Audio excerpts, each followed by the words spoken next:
That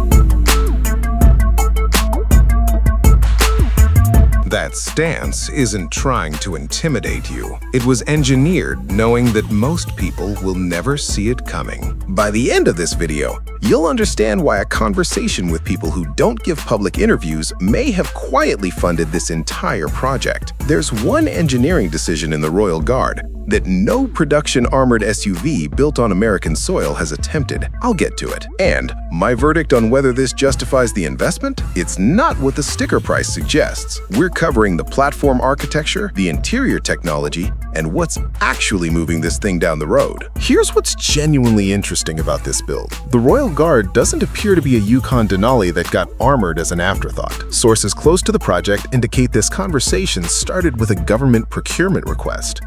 A domestic protection agency needed a full-size transport that didn't announce itself from 2 blocks out. That distinction matters because most aftermarket armoring adds mass without rethinking dynamics. The first speculative technology worth understanding is what I'd call predictive load compensation suspension. Traditional air suspension reacts after armor plating affects the ride. This system purportedly uses high-frequency accelerometers at each corner to anticipate load shifts before the driver registers them, adjusting damping in milliseconds. In a protective transport scenario, vehicle stability isn't a comfort feature. It's mission critical. Now, experienced truck owners will push back here, and they've got a point. Adding 1,200 plus pounds to any platform creates real compromises. But if the suspension calibration was engineered for that mass from day one, GMC may have solved a problem the aftermarket industry has been papering over for decades. The interior is where the full picture begins to emerge.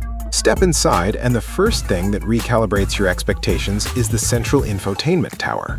What stands out to me is the sheer verticality of that display, a portrait format screen running approximately 16 diagonal inches, framed in machined aluminum against warm walnut trim. This isn't the horizontal layout GM has used for years, and the engineering reasoning is sound. A taller display allows simultaneous mapping and media without the driver choosing between them. For anyone who's dealt with the eye travel required by a wide, low screen during a long highway run, that's a meaningful quality of life improvement, not a styling decision. The door panels reinforce a philosophy of purposeful restraint. The walnut inlay runs the full width, the perforated leather armrest is substantial, and the window switch cluster is positioned logically with good tactile feedback. Where I think they've missed the mark is ambient lighting integration. It's not visible in any of these images, and at this price point and protection tier, that's a noticeable gap. The Cadillac Escalade manages to deliver cabin ambiance without compromising seriousness. GMC should be doing the same. The rear compartment is where the Royal Guard earns its name. Captain's chairs with dedicated armrests, independent rear climate controls, dual headrest-mounted entertainment screens, each operated separately. This is the configuration you spec when the person in the back seat needs to arrive composed, not fatigued. Compare that to a loaded Lincoln Navigator Black Label. Similar rear passenger luxury, but without the protection platform underneath. The Navigator wins on ambient aesthetics, the Royal Guard wins on intent. Now, the second speculative technology, ballistic-grade laminated glass with electrochromic privacy switching. Standard armored glass is structurally effective, but privacy passive. This system reportedly layers electrochromic film between polycarbonate ceramic composites, allowing occupants to dial between clear and opaque at a touch, while the structural protection rating stays constant. The engineering rationale is straightforward. Privacy is a security feature, not a preference. Remember that engineering decision I mentioned? This is where it starts to pay off. Here's what the spec sheet doesn't tell you.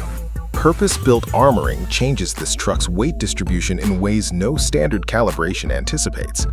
That's either a serious engineering problem or it's the most impressive part of this story. The performance numbers will settle it. The exterior reads as controlled aggression, which is precisely the right tone for a protective transport that needs to work equally in a gated community entrance and a federal motorcade. The blacked-out treatment is total. Grille surround, mirrors, 22-inch multi-spoke wheels, all badging.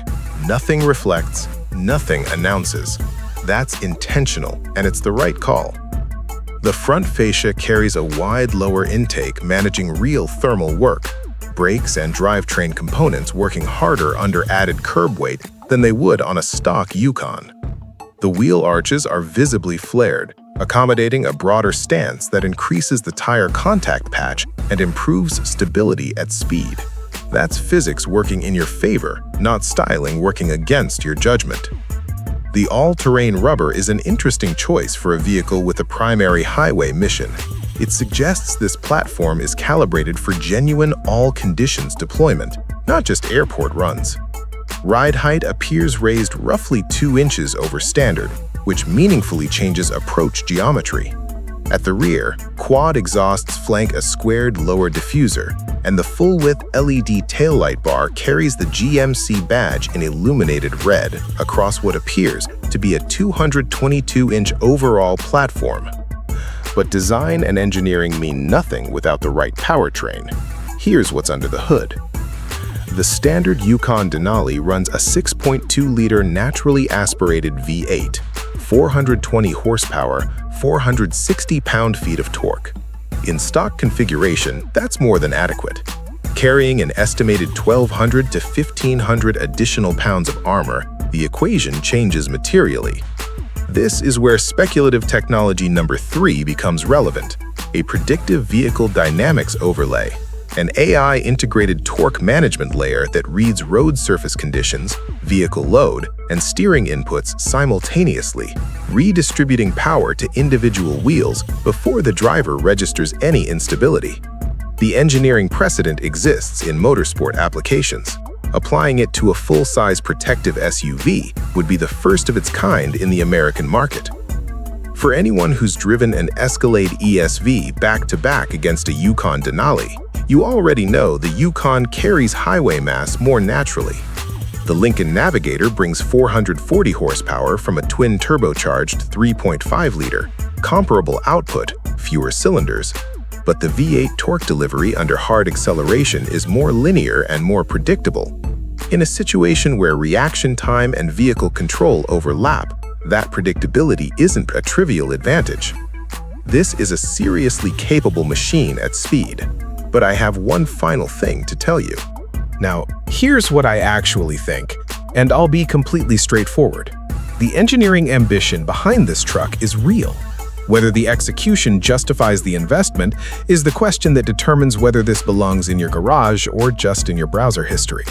A purpose-built armored Yukon Denali at this specification realistically prices between $180,000 and $250,000, depending on ballistic protection rating and interior specification, layered on top of a Denali base near $72,000. For context, a comparably rated Mercedes-Benz GLS 600 Guard starts above $500,000 with European delivery.